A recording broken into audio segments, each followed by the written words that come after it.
Bismillahirrahmanirrahim. On the demand of फैनी कुमार सुथार, ये problem trigonometry की है। Inverse hyperbolic function of complex quantities के। Separate 10 hyperbolic inverse Z into real and imaginary parts. तो सबसे पहले तो हम ये वैल्यू जिसको हमें रियल और इमेजिनरी पार्ट में दे रखी है, इसको हम मान लेते हैं 10 hyperbolic inverse Z is equal to, इसको हम स्मॉल डब्ल्यू मान लेते हैं और इसको राइट हैंड साइड में हाइपरबोलिक को पहुंचाएंगे तो इनवर्स ख़त्म हो जाएगा। तो z इज इक्वल टू आ जाएगा 10 हाइपरबोलिक w। तो यहाँ पर इक्वेशन नंबर 1 में आके हमें w की वैल्यू पुट करना पड़ेगी, जिसमें रियल और इमेजिनरी पार्ट्स होंगे इसके। तो यहाँ पर हम w की वैल्यू फाइंड करने के लिए 10 हाइपरबोलिक जो w है यहाँ पर उसकी वैल्यू को पुट कर देंगे। जैसे कि हम जानते हैं डेफिनेशन, 10 हाइपरबोलिक z होता है e की पावर z माइनस e की power minus z upon e to the power z plus e to the power minus z। तो इस फार्मूले को हम यहाँ पर यूज़ करेंगे इस राइट हैंड साइड में अगले पेज पर। बस z की जगह पर हमारा ये w है और लेफ्ट हैंड साइड में ये z है। तो z इज इक्वल टू हो जाएगा, ये फार्मूला लगाएंगे e to the power w minus e की power minus w upon e की पावर w प्लस e की पावर माइनस w। और हमें यहाँ से w की वैल्यू फाइंड करना है। इसको लेफ्ट हैंड साइड में पहुँचाएंगे तो मल्टीप्लाई में हो जाएगा ये e की पावर w प्लस e की पावर माइनस w, e की पावर w माइनस e की पावर माइनस w। इस ब्रैकेट को ओपन करेंगे, z का इन दोनों टर्म्स में मल्टीप्लाई हो जाएगा। तो z into E to the power w plus z into E to the power minus w is equal to E to the power w minus की पावर माइनस w। अब इसको हम लेफ्ट हैंड साइड में पहुंचा देंगे तो z into E to the power w minus की power w is equal to, इसको राइट हैंड साइड में पहुंचा देंगे तो ये वैल्यू हो जाएगी, यानी हमको e की पावर माइनस w तो है ये, और इस टर्म को जब पहुंचाएंगे उधर तो minus z into E to the power minus w। अब इन दोनों टर्म में से हमें कॉमन मिल रहा है e की पावर w, तो z माइनस 1 बचेगा e की पावर w को कॉमन लेने पर। इनमें से हमें माइनस e की पावर माइनस w कॉमन मिल रहा है तो बनेगा 1, क्योंकि माइनस कॉमन लिया तो दोनों टर्म प्लस हो जाएंगे और ये बाहर होने पर इसमें तो 1 और यहाँ पर z बचेगा।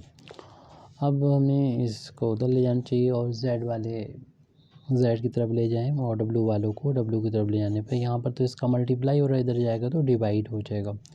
ऐसे ही यहाँ पर ये उधर हो रहा है मल्टीप्लाई और राइट हैंड साइड के दूसरी साइड ले जाएंगे तो ये डिवाइड में जाएगा z माइनस 1। इस माइनस का हम इस ब्रैकेट में मल्टीप्लाई कर देंगे और इसको ऊपर ले जाएंगे तो हम लोग जानते हैं कि डिवाइड होने पर पावर माइनस होती है, यानी w में से माइनस हो जाएगी ये पावर जो डिनोमिनेटर में e की पावर है माइनस w।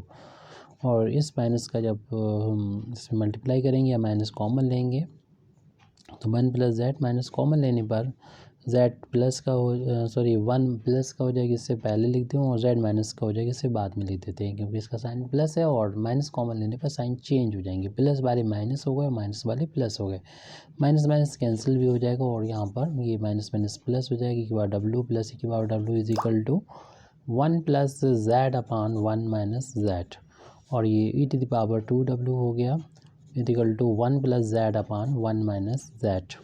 और अगर हम w की वैल्यू निकालना चाहते हैं तो दोनों साइड लॉग लेंगे, तो दोनों साइड यहाँ पर लॉग अप्लाई कर देंगे तो लॉग ई की power 2w is equal to log 1 plus Z upon 1 minus Z.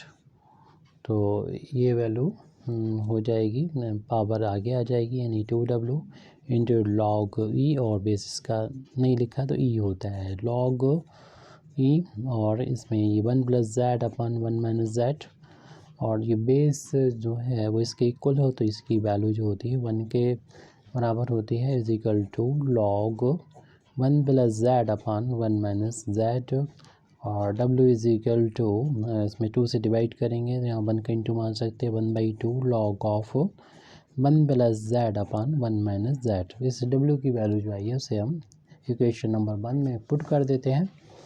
Putting this value in equation 1, शुरू में हमने इक्वेशन नंबर 1 डाला था। Putting this value this value in equation 1, तो हमें मिलेगा 10 hyperbolic inverse z equal to w था, w की वैल्यू आई है 1/2 log of 1 plus z upon 1 minus z। ये फार्मूला भी होता है, आप याद भी कर लीजिए। और यहाँ पर एक चीज़ और बता दें आपको कि अगर ये लिखा होता कैपिटल में 10 हाइपरबोलिक इनवर्स z, तो फिर कैपिटल और स्मॉल में जो रिलेशन होता है उसके थ्रू हम यहाँ पर आपको बता रहे हैं कि इसकी वैल्यू फिर क्या होती। तो इसमें हम लोग जानते हैं कि अगर 10 हाइपरबोलिक इनवर्स है तो यहाँ पर n पाई i और ऐड करना होता है, और प्लस का ये हो जाता है 10 hyperbolic inverse z।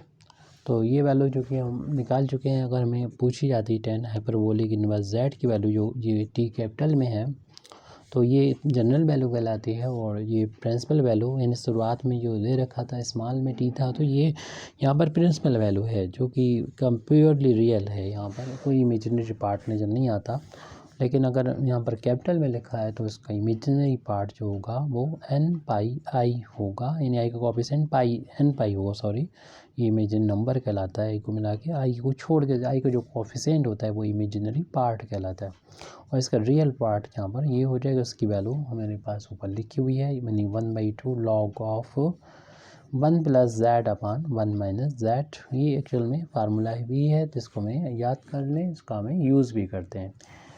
Thank you very much indeed for listening me. Wa akhiru dawana alhamdulillahi rabbil alamin.